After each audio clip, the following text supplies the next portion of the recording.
आपने पूनम भाभी को आश्रम भेजा था ना। अगर उन्हें कुछ हो जाता तो इसकी जिम्मेदारी कौन लेता? क्या हो जाता? राघव, पूरी दुनिया आती है वहां। मैंने खुद अपनी आंखों से कितनी गर्भवती महिलाओं को देखा है वहां। वो आश्रम नहीं था, वो नर्क था।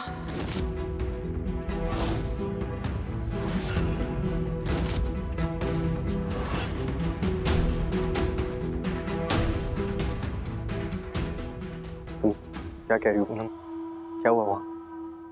हुआ तो कुछ नहीं, पर बहुत कुछ हो सकता था वीरेन जी।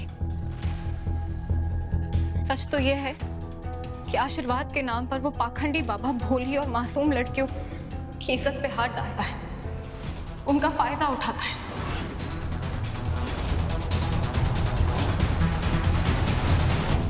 और वो बेचारी लड़कियां शर्म और डर के मारे अपना सच भी नहीं बता पाती।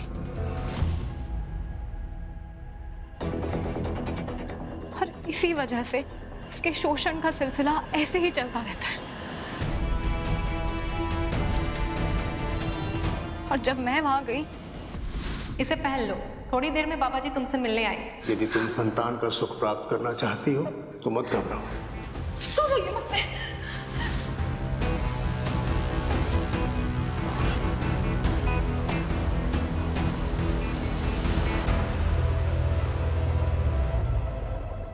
मुझे लगा था आज सब खत्म हो जाएगा,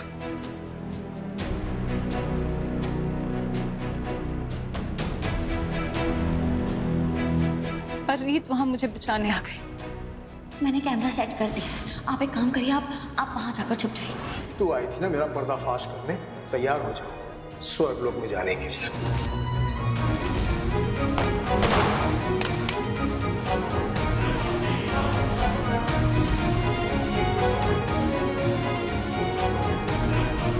शारदा, शर्म आनी चाहिए। ऐसा कैसे कर सकती हो तुम? इतना बड़ा फैसला लेने से पहले तुमने हम में से किसी के साथ सलाह मशवरा करने के बारे में सोचा ही नहीं। और ऊपर से पूनम बहू को तुम वहां एक अनजान ढोंगी पाखंडी बाबा के पास अकेला छोड़ाई।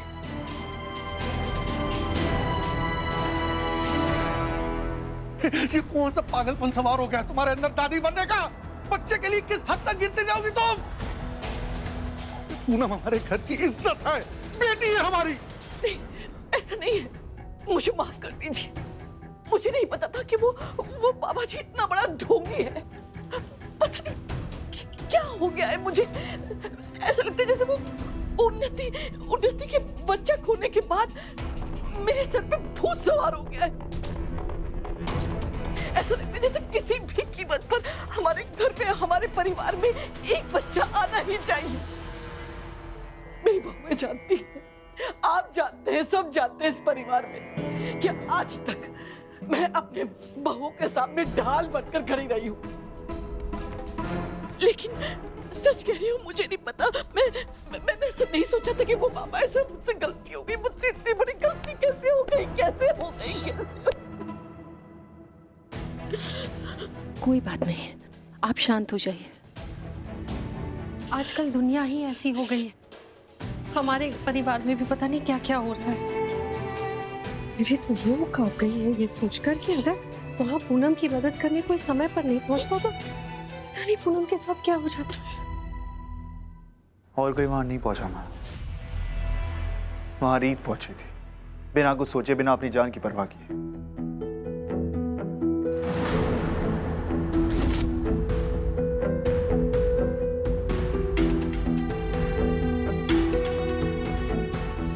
इसने किसी की नहीं सुनी, बस अपने दिल की सुनी, और पूनम भाभी के साथ ही अनर्थ होने से बचा लिया। जो अपने परिवार के बारे में इतना सोचती है, वो किसी का गलत कैसे कर सकती है? इसने उन्हीं के साथ कुछ गलत नहीं किया। तो अब तुम इस बात को इस्तेमाल करोगे अपनी बीवी को बचाने के लिए? ऐसा नहीं है, मैं बस आपको तस्वीर का दूसरा पहलू बता रहा हूँ। रीत ने उन्हीं के साथ कुछ गलत नहीं किया, आप सब लोग उसे गलत समझ रहे हैं। राघव, प्लीज अभी इस बारे में बात करने का सही टाइम नहीं है। तो तुम इसलिए गई थी पूनम को बचाने कि तुम्हारी खुद की शाख बच सके? नहीं नहीं नीता आंटी, मेरा ऐसा कोई इरादा नहीं था। मैं तो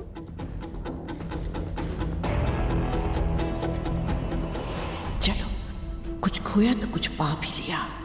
कुल दीपक ना मिल सका तो क्या, कम से कम हमेशा के लिए इस नीता के सर से रीत प्रेम का बुखार तो उतर गया है।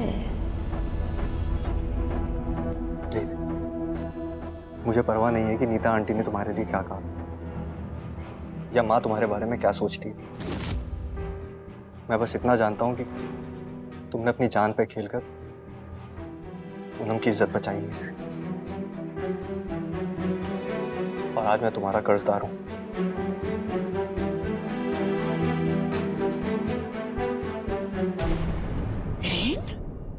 और आप माँ, सिर्फ इसलिए कि मैं आपकी इज्जत करता हूं इसका मतलब ये नहीं है कि आप मेरी बीवी की जान खतरे में डाल देंगी।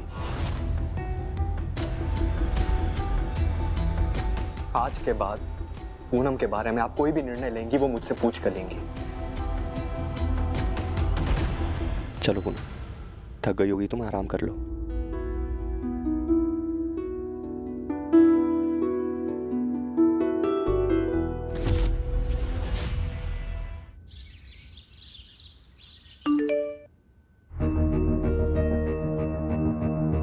आज मेरे भाई ने अपना बिल्कुल अलग रंग दिखाया। उन्होंने पूनम भाभी का साथ दिया।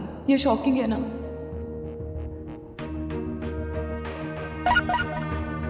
हाँ, बहुत अच्छा हुआ पूनम भाभी और आप सबके लिए। ओहो,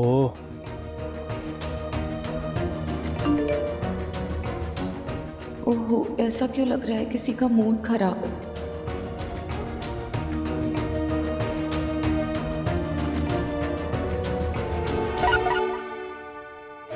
इस घर में किसी का मूड सही नहीं रह सकता। सिर्फ 5 लाख ही तो मांगे थे अपने आर्ट कोर्स के लिए, वो भी देने से मना कर दिया घर वालों ने।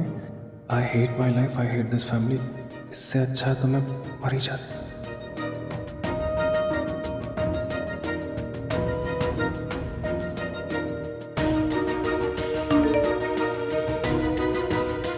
प्रॉमिस करो मुझसे कि तुम दोबारा कभी ऐसी बात नहीं करोगी।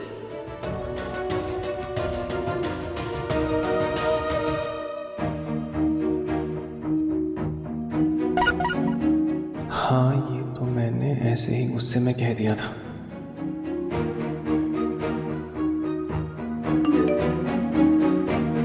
तुम गुस्से में भी ऐसा नहीं कहोगी, प्रॉमिस मी।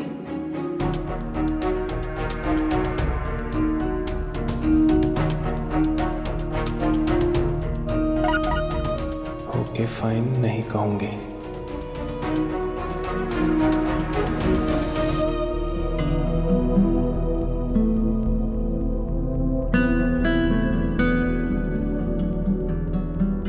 नीता आंटी, ये रहा आपके लिए खाना, और आपको ये खाना खाना पड़ेगा। जब तक आप ये खाना नहीं खाएंगी मैं यहाँ से कहीं नहीं जाने वाली। आपको तो पता है ना मैं कितनी ढीठ हूँ।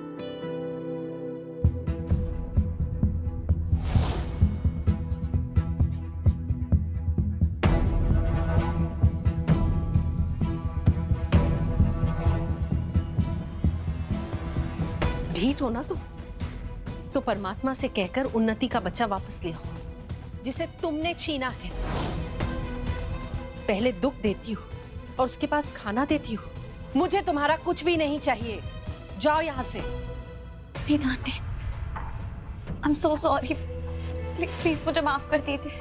मैंने कुछ नहीं किया है। Please Neeta aunty. मैंने कहा ना रीत, जाओ यहाँ से। वैसे भी तुम्हें कोई फर्क नहीं पड़ेगा एक इंसान तुम्हें पसंद ना करे, क्योंकि तुम्हें चाहने वाले, तुम्हें प्यार करने वाले बहुत है ना। फिर किसी की जान बचा के महान बन जाओगी, तुम हीरोइन बन जाओगी। लेकिन एक बात याद रखना रीत, मेरे लिए हमेशा तुम एक मुजरिम रहोगी, जिसने मेरी बेटी की जिंदगी की सबसे बड़ी खुशी छीनी है। मेरी बेटी ने सिर्फ अपना बच्चा नहीं खोया है, इस बार तुमने भी मुझे हमेशा हमेशा के लिए खो दिया। जाओ यहां से। नहीं नहीं नीता आंटी, प्लीज ऐसा मत कीजिए। आपको मुझे जो कहना है, जितना बुरा भला कहना है, प्लीज आप कह दीजिए। आप मुझे डांट लगा दीजिए, गुस्सा कर दीजिए, लेकिन मुझे खुद से दूर मत भेजिए प्लीज। राघव, अपनी बीवी को यहां से लेकर जाओ, क्योंकि मैं जब भी इसे देखती हूँ ना तो मुझे उन्नति का दर्द याद आ जाता है। लेकर जाओ इसको मेरे सामने से।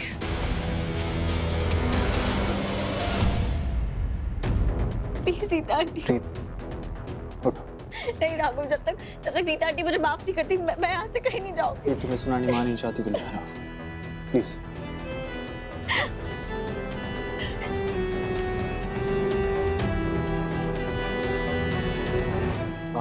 राघव, मैं एक शब्द नहीं सुनना चाहती हूँ अब तुम्हारी बीवी की सफाई में। तुम चाह कर भी अब उसे माफी नहीं दिलवा पाओगी। ठीक है, मैं कुछ नहीं बोल रहा। आप एटलीस्ट शांत हो जाइए। आप गुस्सा करेंगी तो तबीयत खराब हो जाएगी। खाना तो खा लीजिए। अच्छा, मैं आपको खाना खिलाता हूँ, आप प्लीज शांत हो जाइए।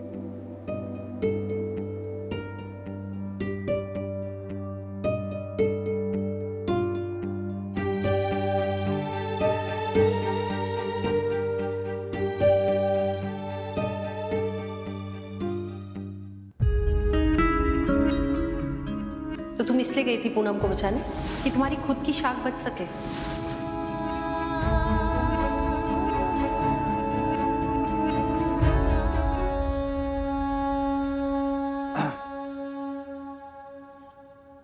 सुख हो या दुख हो, ये कपड़े फोल्ड करने की टेक्निक हमेशा काम आती है, नहीं?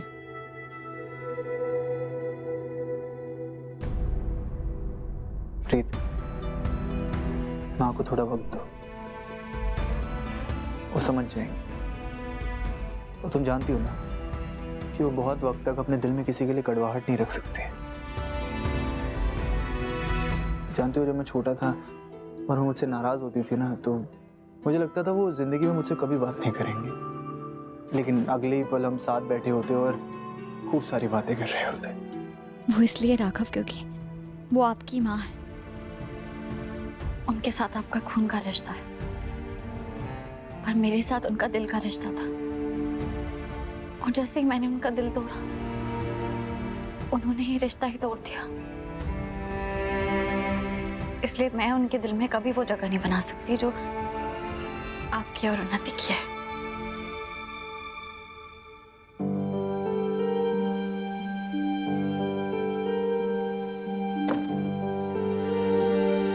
प्रीत,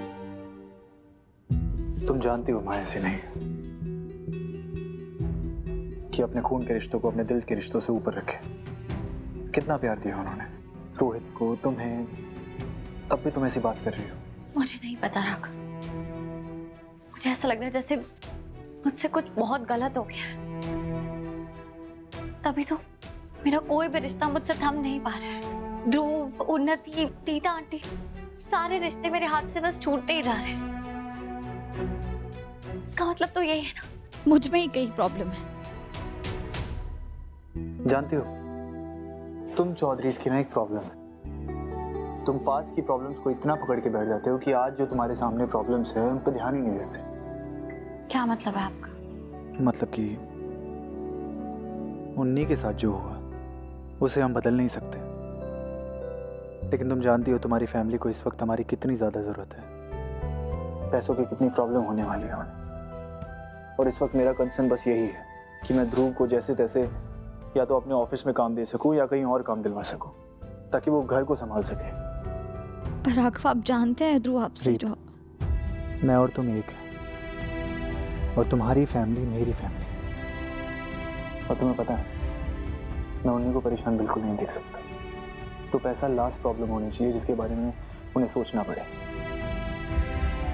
तुमने ही कहा था ना, ध्रुव को एक चांस मिलना चाहिए। ध्रुव को ऐसा ना लगे कि उसके लिए सब चांसेस खत्म हो गए। आप ध्रुव से इतना नाराज है, फिर भी उसके बारे में इतना सोच रहे हैं। अब क्या करे साला, मतलब सारी खुदाई एक तरफ और जोरू का भाई एक तरफ। ध्रुव सिर्फ आपका साला नहीं है, आपका ब्रदर इन लॉ भी है। वही तो, डबल रिश्ता उसके साथ, तो उसका ध्यान भी दुगना रखना पड़ेगा ना। चलो इस बहाने स्माइल तो की। उन्नति अभी भी अपने दुख से बाहर नहीं आ पा रही है, और अब तो स्मिता भी उदास हो गई है। काश हम अपनी बच्ची की फीस के लिए कुछ कर पाते। देखो सुमन, एक बार मैंने अपने पांव चादर के बाहर निकाले थे और उसका अंजाम क्या हुआ ये हम सब जानते हैं, लेकिन अब ये दोबारा खतरा मैं मोल नहीं ले सकता। हमारे पास जो कुछ भी है स्मिता को उसी में जीना होगा बस। नखरे क्यों कर दियो नु मैं पुछदा नहीं। लगता है स्मिता का मूड ठीक हो गया, तभी तो वो गाना गा रही है।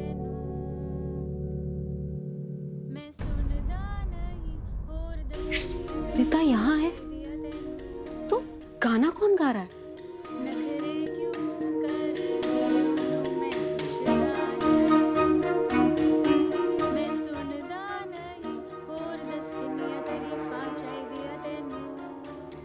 हे भगवान, ये तो उन्नति गाना गा रही है।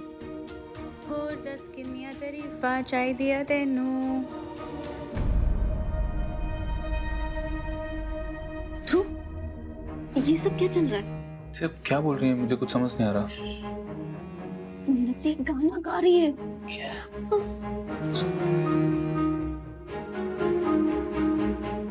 मुझे तो कुछ सुनाई नहीं दे रहा।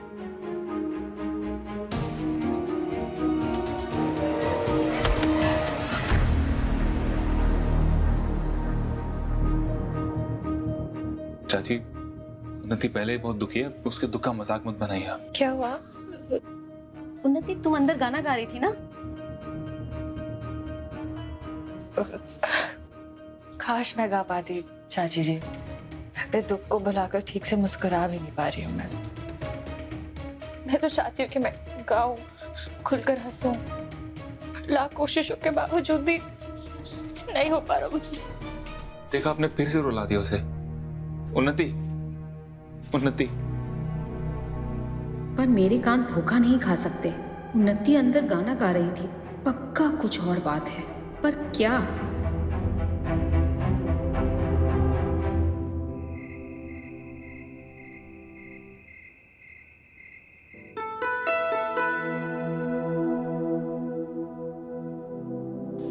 I love you.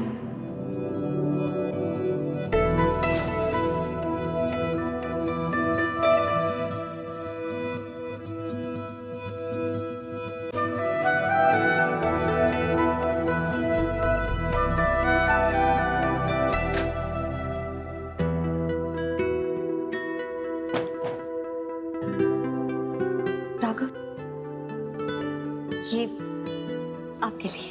Thank you री।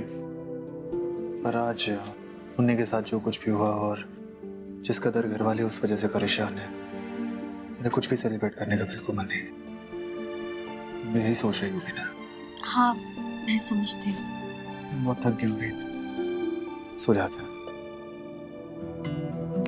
रीत, क्या हो तुम ऐसे स्टैचू की तरह क्यों खड़ी हो? कुछ नहीं, वो बहुत थक गए ना आज, तो इसलिए सो जाते हैं। अब तो मैं भी गया हूँ, आज एक ही दिन में इतना कुछ हो गया। सो जाते। Good night. Good night.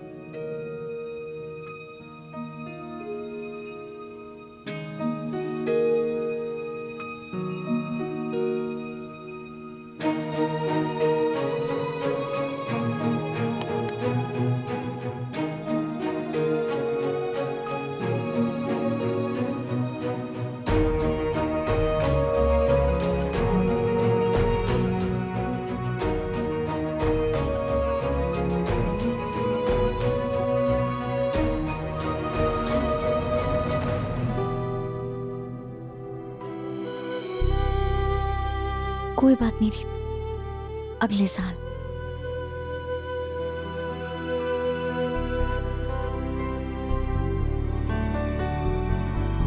बस 2 मिनट रह गए।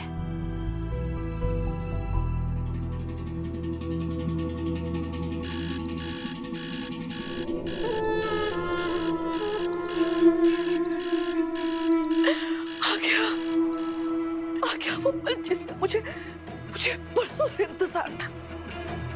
इस सालों की तपस्या पूरी होने का वक्त आ गया।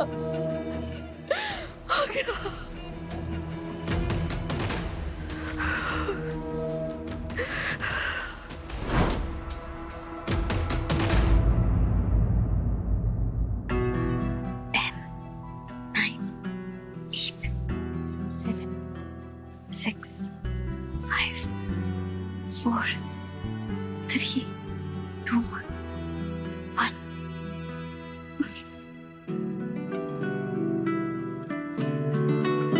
Happy birthday Raghav.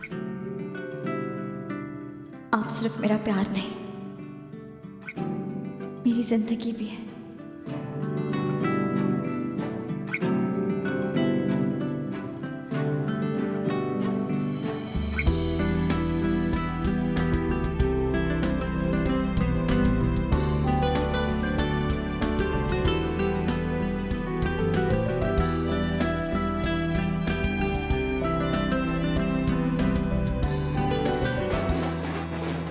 ये आवाज कैसी? ये आधी रात में ढोल बजने की आवाज कैसी आ रही है? पता नहीं, चलिए चलकर देखते हैं।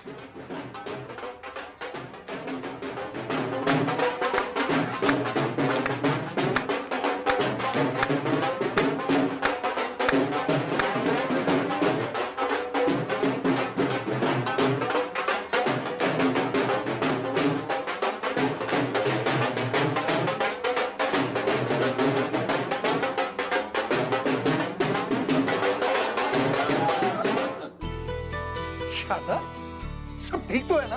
हाँ बुआ जी, रात में ढोल किस लिए? ये कोई मामूली वक्त नहीं है। इस वक्त का मुझे पूरे साल इंतजार रहता है।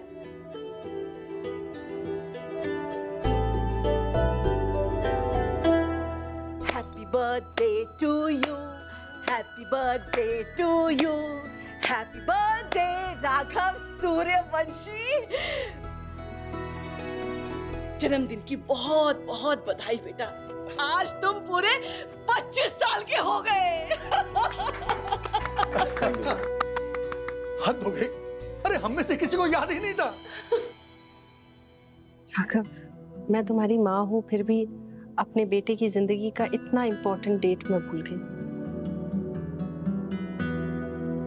मुझे सबसे बुरी मॉम होने का अवार्ड मिलना चाहिए ना? नहीं ना, आप खुद को दोष मत दीजिए। और वैसे भी हम सब इतनी टेंशन में थे कि सबके दिमाग से निकल गई हो। इनफैक्ट मुझे खुद याद नहीं था कि आज मेरा बर्थडे है। और जब से आप मेरी लाइफ में आई हैं, मेरे लिए तो हर दिन स्पेशल है। Happy birthday. Thank you ma'am. खुश रहो। खुश रहो। जीते रहो मेरे शेर। Happy birthday Raghav. Thank you भैया। हैप्पी बर्थडे भैया। Happy birthday Raghav bro. Thank you भाभी। मैं प्लीज सोने चली जाऊं। Thank you. अच्छा हुआ शारदा आपको याद था, वरना मैं पूरी जिंदगी खुद को कोसती रहती। नीता, मैंने भले ही राघव को जन्म न दिया, लेकिन वो मेरे लिए औलाद से भी बढ़कर है। इसलिए भले ही कोई और इसका जन्मदिन भूल जाए, मैं कभी नहीं भूल सकती। और जानती हो नीता, मेरी जिंदगी में भले कितने ही बड़े तूफान आ जाए, लेकिन राघव से बढ़कर मेरे लिए कोई नहीं।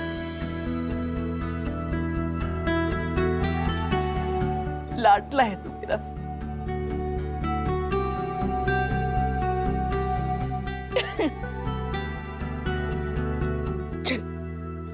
चलो अब सब लोग सो जाओ। कल राघव के 25वें जन्मदिन पर घर में बहुत बड़ी पार्टी होगी, ताकि हम सब अपनी जिंदगी में थोड़ी सी खुशियों के रंग भर ले। ये हुई ना मेरी बेटर हाफ वाली बात। केक का ऑर्डर मैं दूंगा। फूफा जी, मैं केक का ऑर्डर ऑलरेडी दे चुकी हूँ।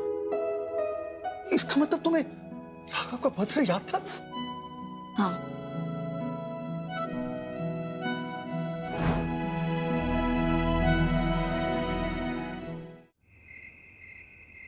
झूठ, तुम पक्का मेरा बर्थडे भूल गई होगी। आप इतना श्योरली कैसे कह सकते हैं? क्योंकि अगर मैं भूल गई होती तो मैं आपके लिए इतना बड़ा केक ऑर्डर कैसे करती? क्या पता तुमने केक ऑर्डर ही ना किया हो, तुमने सबके सामने ऐसे कह दिया हो। अब तुम इतनी बड़ी रिपोर्टर हो, ये कहानियां बनाना कौन सी बड़ी बात है तुम्हारे लिए? ठीक है, अगर मैं आपको एक और सबूत दूं तो? एक और सबूत? कहाँ है सबूत? मेरे पिलो के नीचे।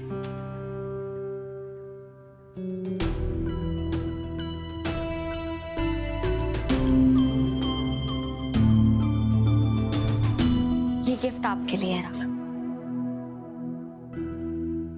क्या अब भी आप कहेंगे कि मैं आपका बर्थडे भूल गई थी? ओके, मैं हार मानता हूँ माय लॉर्ड, लेकिन तुमने मुझे पहले विश क्यों नहीं किया?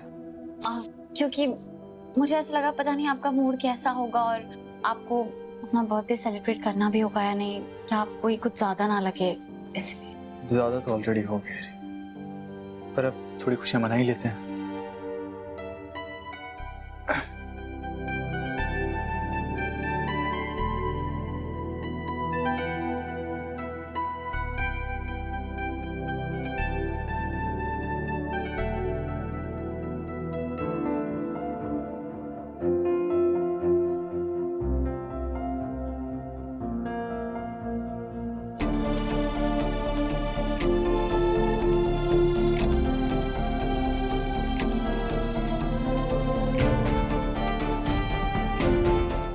आपने इस लाल पतंग को अपनी जिंदगी से काट फेंका था, पर मैं चाहती हूँ कि आप एक बार फिर बच्चे बन जाएं और अपने उस बचपन को जिए जहाँ आपके हिस्से में बस खुशियाँ ही खुशियाँ थी।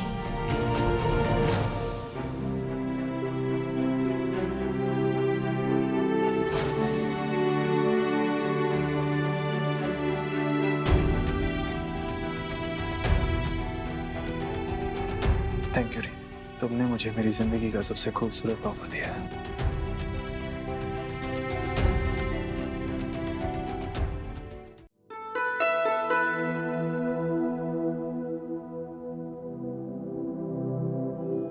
वैसे तुमने अपना दिल खोल के मुझे दिखाई दिया है कि इतना बड़ा है, तो क्या मैं तुमसे 3 बर्थडे विश मांग सकता हूँ? हाँ जरूर, आप हुक्म करिए, ये जिनी आपकी हर विश पूरी करेगी। पक्का विश पूरी करोगी? वादा? वादा। देख लो, तुम बिना सुने वादा कर रही हो। राघव, आपके लिए कुछ भी करने के लिए मुझे सोचना नहीं पड़ता। फिर भी अगर तुम विश पूरी नहीं कर पाई तो? मैं आपके लिए जान भी दे सकती हूँ। अब उससे ज्यादा तो कुछ नहीं मांगेंगे ना, तो कहिए क्या विश है आपकी? ठीक है, तो मेरी पहली विश,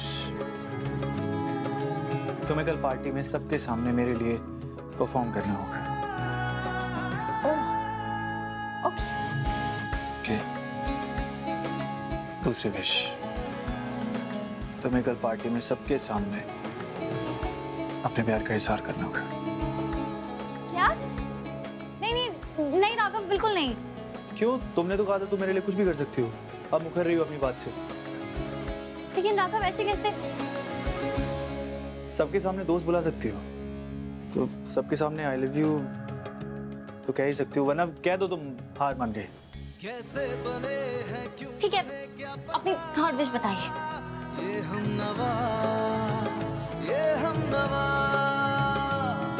तुम्हें सबके सामने मुझे किस करना होगा। क्या? नहीं। जीनी ने वादा किया, विश तो पूरी करनी पड़ेगी, और ये सब तुम्हें वादा करने से पहले सोचना चाहिए था। वैसे अगर तुम नर्वस हो तो अभी प्रैक्टिस कर सकते हो। क्या प्रैक्टिस करनी है आपको? हाँ मतलब मैं परफॉर्म करने के लिए कह रहा था, तुम्हें क्या लगा? झूठ मत बोलिए, झूठ मत बोलिए आप। सच, तुम रीत लव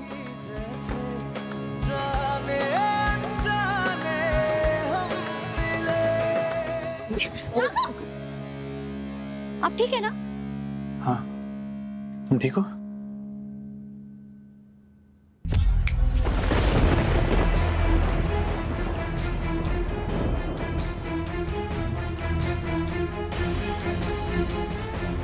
राघव सूर्यवंशी, तेरे 25वें जन्मदिन के लिए ही मैंने तुझे 25 साल तक पाल पोस कर बड़ा किया था, क्योंकि उसके बाद में मैं इस घर पर राज करूंगी। बिजनेस, इंडस्ट्री, जायदाद सब कुछ मेरे नाम होगा। उसके बाद मुझे तेरी कोई जरूरत नहीं होगी। Happy birthday to you, happy birthday to you, happy birthday Raghav, happy birthday to you.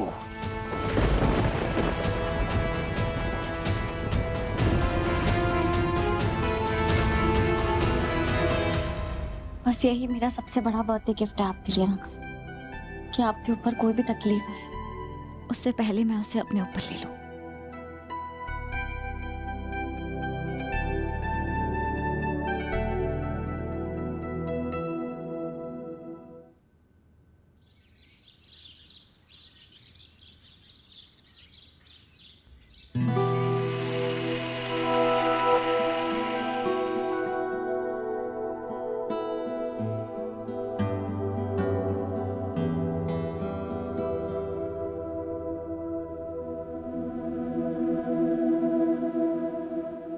रीत, ये क्या कर रही हो तुम?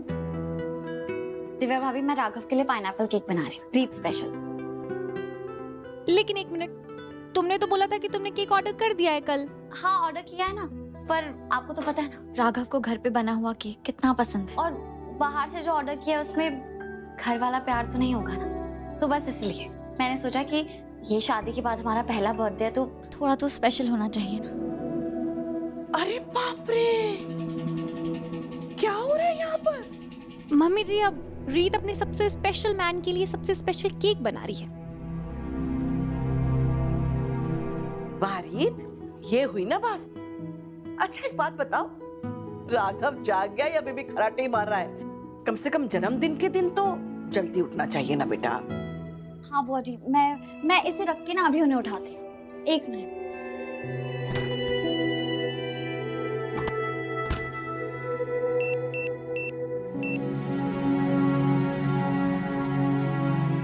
मैं बुला कर लाती हूँ।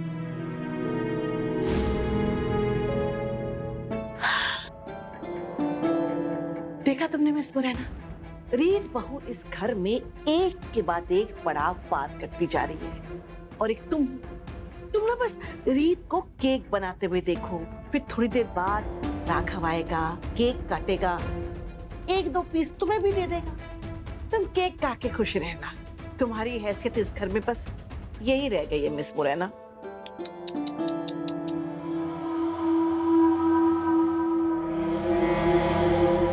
नहीं मम्मी जी, जब तक मैं इस हाउस में हूँ तब तक तो रीत नंबर 1 बहू नहीं बनेगी।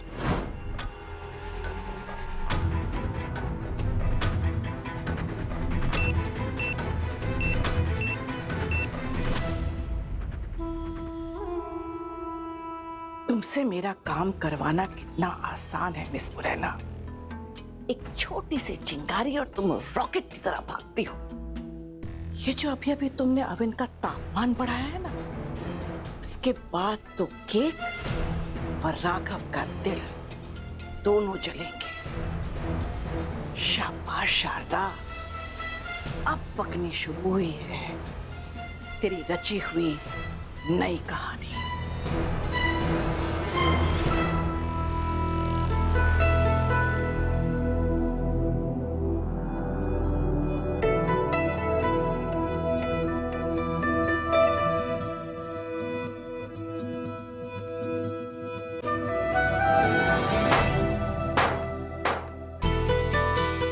Happy birthday.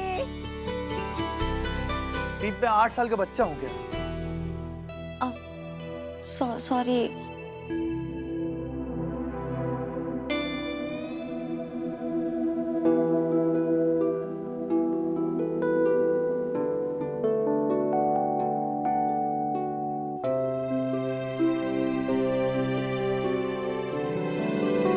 अब तो मुझे सच में लग रहा है मैं अपने बचपन का बर्थडे मना रहा हूँ।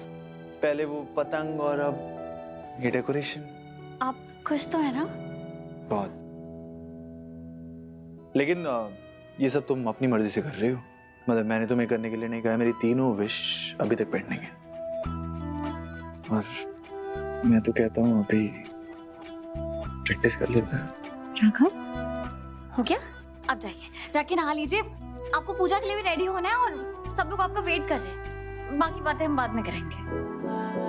तू मेरा कोई ना होके भी कुछ लागे, तू मेरा कोई ना होके भी कुछ लागे। कि यार जो भी तूने कैसे किया रे, जिया को मेरे बांध ऐसे लिया रे, समझ के भी ना समझ मैं सकूं सवेरों का मेरे तू सूरज लागे, तू मेरा कोई ना होके भी कुछ लागे। अपना बना ले पिया, अपना बना ले पिया, अपना बना